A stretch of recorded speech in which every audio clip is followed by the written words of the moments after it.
Hello दोस्तों, आपकी screen पर दिए गए इस रेड आइकन को दबाएं और हमारे चैनल को सब्सक्राइब करें और इस बेल आइकन को दबाएं हमारी वीडियो सबसे पहले पाने के लिए। हेलो दोस्तों, मैं कुलदीप पांचाल स्वागत करता हूं आप सभी का अपने चैनल पर। और आप लोगों को बहुत बहुत ज़्यादा बधाई इस चीज़ के लिए कि दिल्ली में 8 साल के बाद वैकेंसी आखिरकार आ ही गई है। हम सब लोग बहुत ही ज़्यादा खुश हैं। और कल 7 अगस्त को आप लोगों का नोटिफिकेशन आ गया है। तो चलो इसको थोड़ा एक्सप्लेन कर देते हैं कि इसमें क्या क्या बताया गया है। ओपनिंग डेट आपकी एप्लीकेशन फॉर्म की 25 अगस्त से है, जो क्लोज होगी 15 सितंबर तक। यानी आप 25 अगस्त से लेके 15 सितंबर तक अप्लाई कर सकते हैं। अगर पॉसिबिलिटी देखें, अब तक जो हमने ऑथेंटिक न्यूज़ दी है, हमने बोला था अगस्त में वैकेंसी कभी भी आ सकती है, जो कि आ गई हैं। तो पॉसिबिलिटी देखें तो आपका एग्ज़ाम, अगर ये जल्दी से जल्दी भी कोशिश करते हैं, तो अक्टूबर एंड और नवंबर से पहले एग्ज़ाम नहीं होगा, चाहे कितना भी जल्दी कर लें। और वैकेंसीज़ का मैंने एक्सप्लेनेशन यहाँ पे नहीं बताया है। आप नोटिफिकेशन को डाउनलोड कर सकते हैं हमारे डिस्क्रिप्शन बॉक्स में जो लिंक है उस पर जाकर। और हम सिलेबस के बारे में यहाँ पे बात करने वाले हैं, थोड़ा जनरल इंस्ट्रक्शंस के बारे में हम लोग बात करने वाले हैं कि जनरल इंस्ट्रक्शंस जो हैं क्या रहेंगी। ठीक है, तो उसके बारे में बात कर लेते हैं थोड़ा सा। चलिए शुरू करते हैं।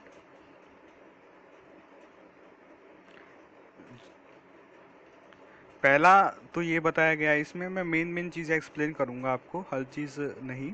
पहला तो इसमें ये बताया गया है कि जो आपका अप्लीकेशन मोड है वो सिर्फ ऑनलाइन होगा। आप हार्ड कॉपी के साथ अप्लाई नहीं करेंगे। और अप्लाई आप केयरफुली करें, ऑनलाइन आप कर रहे हैं। जो रिजर्वेशन का बेनिफिट है वो SC ST OBC PWD को गवर्नमेंट ऑफ दिल्ली का जो रूल है उसके हिसाब से वो दिया जाएगा। और आप आधार कार्ड जरूर लेकर जाएं एग्जामिनेशन सेंटर में। जो एग्ज़ाम होगा वो सिर्फ दिल्ली में होगा, चाहे बच्चे कंट्री में कहीं से भी अप्लाई करें, पर जो एग्ज़ाम सेंटर्स होंगे वो सिर्फ दिल्ली में ही होंगे। ठीक है, आपका 100 रुपीज़ जो है अप्लीकेशन फ़ी चार्ज है। और जो ये फीस है ये उन लोगों को नहीं देनी है जो SC ST, फिजिकली हैंडीकेप और एक्स सर्विसमैन और वुमेन कैटेगरी से जो अप्लाई कर रहे हैं, उनको ये फीस जो है नहीं देनी है। ठीक है, मोड ऑफ सिलेक्शन 1 टीयर और 2 टीयर रहेगा। 2 टीयर जहाँ पे स्किल टेस्ट है, जिन वैकेंसीज के लिए वहाँ पे स्किल टेस्ट।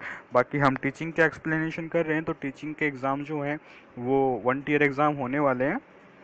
जो आपका क्वेश्चन पेपर का मीडियम है वो हिंदी और इंग्लिश रहेगा। ठीक है, और KVS ने, डिजिटल एसबी ने बोला है कि कोई प्रोविज़न इन्होंने नहीं किया है कि आप अपनी आंसर शीट को दोबारा से चेक करा सकें। जैसे CBSE में होता है कि आप सेटिस्फाई नहीं होते तो आप री इवेल्युएट करवाते हो, तो ऐसा आप नहीं कर पाएंगे। ठीक है, आपने जो फिल कर दिया वो कर दिया, और आप दोबारा चेक नहीं कर पाएंगे कि मेरे को सर दोबारा चेक कराना है कि मैंने ठीक किया था, आप लोगों ने कहीं गलत तो नहीं कर दिए चेक। ठीक है, आप वो नहीं कर सकते। और जो बोर्ड है वो शॉर्टलिस्ट कर सकता है अगर एक जैसे मार्क्स के वैकेंसी के हिसाब से ज़्यादा जो बच्चे बन जाते हैं, जितनी वैकेंसी है उससे ज़्यादा बच्चे अगर हो जाते हैं काफ़ी, तो वो शॉर्टलिस्ट अपने अकॉर्डिंग कर सकते हैं। बोर्ड, डिजिटल प्रेस बोर्ड ने बात बोली है। और अगर ऐसा होता है कि एक वैकेंसी है और जहाँ पे दो जो कैंडिडेट हैं वो क्लैश कर जाते हैं उनके मार्क्स, तो जिसकी एज ज़्यादा होगी उसको प्रेफरेंस दी जाएगी उस वैकेंसी के लिए। ठीक है, और थोड़ा सिलेबस देख लेते हैं असल में यहाँ पे। दोस्तों, TGT PGT और PRT इनका एक सेक्शन जो है सेम होने वाला है, पर वो थोड़ा है अपर लेवल का हो जाएगा। जो 100 नंबर का सेक्शन A है, जिसमें general awareness, general intelligence, arithmetical और न्यूमेरिकल एबिलिटी, हिंदी इंग्लिश जो आपका होगा, वो PGT TGT और PRT का सेम रहेगा, बस लेवल थोड़ा अपर लेवल का हो जाएगा। ठीक है, बाकी सेक्शन जो B है आप लोगों को, वो आपका जो कंसर्न सब्जेक्ट है, जैसे PRT वालों के लिए पेडागोजी वाला पोर्शन है, TGT का जो उनका सब्जेक्ट है और PGT का जो उनका सब्जेक्ट है, उसके रिलेटेड क्वेश्चंस रहेंगे। ठीक है, और दोस्तों इसमें लेटेस्ट चेंज ये भी किया गया है कि आपका क्वालिफाइंग कर दिया गया है। सेक्शन A पार्ट और सेक्शन B पार्ट आपको सेपरेटली जो है क्वालिफाई करना है।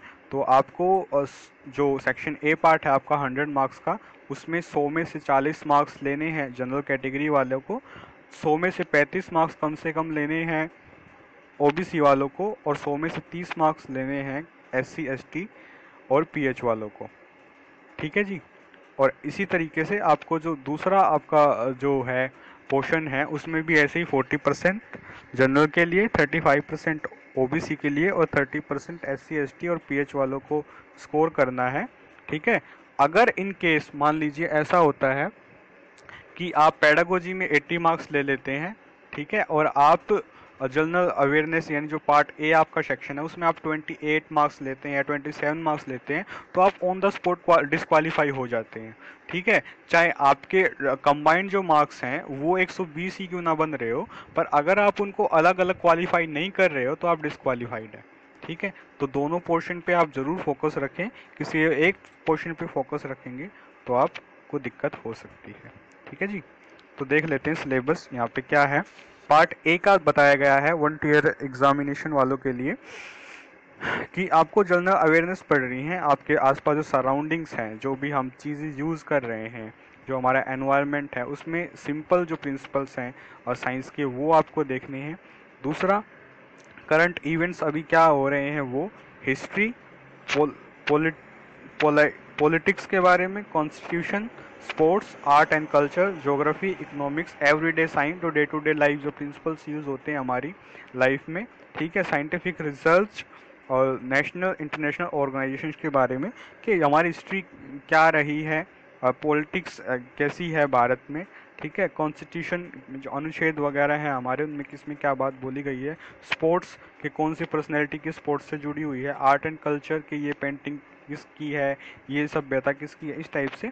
और ज्योग्राफी हमारे, economics, everyday science, scientific research के इन्वेंशंस चीज़ों के कहाँ कैसे हुए हैं। और नेशनल ऑर्गेनाइजेशन जैसे यूनेस्को, इंटरपोल वगैरह, इनका जो हेडक्वार्टर है वो कहाँ पर है, ये कब इस्टेब्लिश हुए, कितने मेंबर हैं, इस टाइप से क्वेश्चंस आ सकते हैं।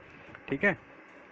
और जनरल इंटेलिजेंस और रीजनिंग एबिलिटी में आपका आ जाएगा problem solving, space visualisation, analysis, judgement, decision making, visual memory, discrimination, observation, relationship, concepts, arithmetical reasoning, verbal and figure classification, arithmetical number series. ठीक है। जो आपकी रीजनिंग की बुक्स आती हैं आप ये पढ़ सकते हैं, जिसमें आप डिसीजन मेकिंग है, विजुअलाइज करना किसी पिक्चर को कैसे सिमिलर है या अलग है ना, कोडिंग डिकोडिंग वाला आपका हो जाता है, डिसीजन मेकिंग है। ठीक है। ऑब्जर्वेशन कि आप किसी चीज़ को देख के उसको डिकोड कर सके, रिलेशनशिप, ब्लड रिलेशनशिप जो आते हैं वो। अर्थमेटिकल में आपके सिंपल कॉन्सेप्ट्स होते हैं मैथ के, जिसमें नंबर सिस्टम आ जाता है आपका, डेसिमल्स आ जाता है, किसी डेटा को सिंप्लीफिकेशन आ जाता है, डेटा इंटरप्रिटेशन आ जाता है, फ्रैक्शन है आपका, एलसीएम एचसीएफ है, रेशियो है, परसेंटेज है, average profit loss, discount, simple compound interest, mensuration, time and work, time and distance, time tables and graphs. ये आपके सिंपल रहते हैं। आप 8 तक की मैथ अगर देख लेंगे तो सफिशिएंट रहते हैं पीआरटी वालों के लिए। टीजीटी पीजीटी थोड़ा अपर लेवल का उसको कर लेंगे तो ज़्यादा अच्छा रहेगा। बाकी पीआरटी वाले अगर 8 तक के इस जिनमें ये पोर्शन है एलसीएम एचसीएफ रेशियो वगैरह के, आप वहाँ से देख लेंगे तो काफ़ी सफिशिएंट रहेंगे आप लोगों के लिए। ठीक है। और हिंदी इंग्लिश में आप देखिए इसमें क्या बताया गया है कि अंडरस्टैंडिंग द कंप्रीहेंशन, मतलब जो गद्यांश वगैरह होते हैं उनको पढ़ के जो आंसर करना होता है, जो आपका सीटेट में भी होता है, उससे वैसे क्वेश्चंस आ सकते हैं कि इसमें कवि क्या कहना चाहता है, आप कोई शीर्षक देना चाहेंगे या इसमें सर्वनाम क्या है, संज्ञा क्या है, ऐसे करके। ठीक है।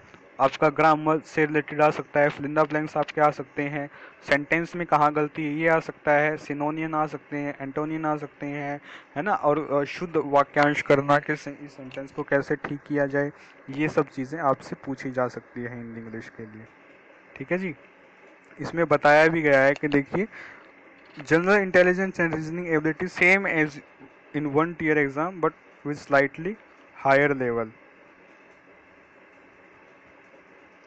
ठीक है जी। तो ये आपका एक्सप्लेनेशन है और आई होप ये आपको काम देगा। ठीक है जी। तो